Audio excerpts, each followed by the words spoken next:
Supreme court के न्यायाधीशों द्वारा नुपुर शर्मा पर की गई टिप्पणी के बाद न्यायालय में चीफ जस्टिस के समक्ष गो महासभा के प्रमुख अजय गौतम ने एक हल्फनामा दायर किया है। इस हल्फनामे में बताया गया है कि आखिर किस तरह नुपुर शर्मा का न्यायपालिका से गुहार लगाना जायज था, लेकिन उनके ऊपर जजों द्वारा की गई टिप्पणियां नाजायज थी। अपने हल्फनामे से पहले अजय गौतम ने एक याचिका दायर की थी, जिसमें उन्होंने मांग की थी कि न्यायाधीश अपने बयान को वापस ले।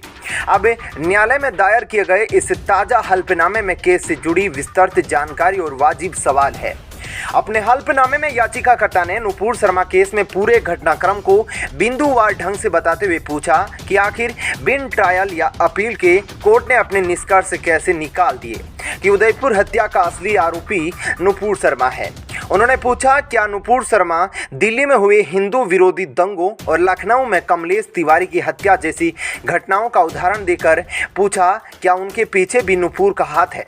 अजय गौतम के हल्फनामे में सवाल किया गया है कि जिस तरह दोनों जजों ने कन्हैयालाल की हत्या को जस्टिफाई किया है, वैसे में अगर नुपुर शर्मा के साथ कुछ भी गलत हुआ तो उसका जिम्मेदार क्या जस्टिस सूर्यकांत और जेबी पर्दीवाला को ठहराया जाएगा?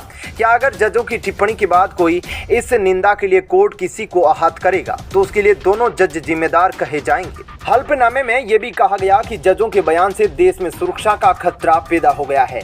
जो मामला अब तक शांत था, वो इस टिप्पणी के बाद देश में आरोप प्रत्यारोप का खेल बन गया है। अगर इसी तरह बयानबाजी करनी थी तो कोर्ट में जज होने के बजाय इन लोगों को राजनेता होना चाहिए था। हल्फनामे में ये पूछा गया कि क्या जजों के पास ऐसे बयान देने का अधिकार है?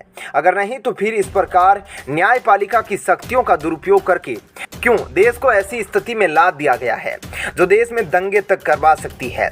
इसमें कहा गया है कि दोनों न्यायाधीशों ने पहले ही यह सोचा हुआ था कि नुपुर शर्मा के बारे में उन्हें क्या कहना है, जबकि हकीकत है कि देश में हो रही हत्याओं के लिए नुपुर शर्मा नहीं बल्कि तालिबानी सोच जिम्मेदार है जो देश में पनपने लगी है।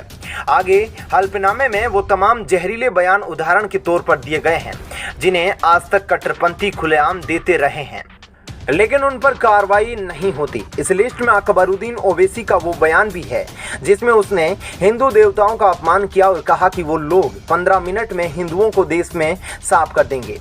इसी तरह जामा मस्जिद के इमाम पर 50 से ज़्यादा एफआईआर हुई मगर कोई गिरफ्तारी नहीं हुई।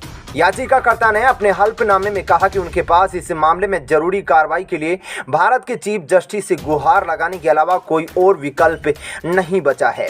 उनका अनुरोध है कि उनकी याचिका पर गौर किया जाए और जस्टिस सूर्यकांत और जस्टिस पर्दीवाला को उनका बयान वापस लेने के लिए निर्देश दिए जाए।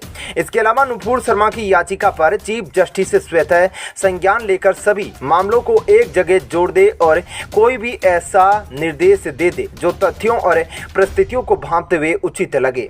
ऐसे में दोस्तों क्या कहना है आपका इस याचिका पर? कमेंट सेक्शन में जरूर बताइएगा। साथ ही वीडियो को लाइक और शेयर जरूर करें। धन्यवाद।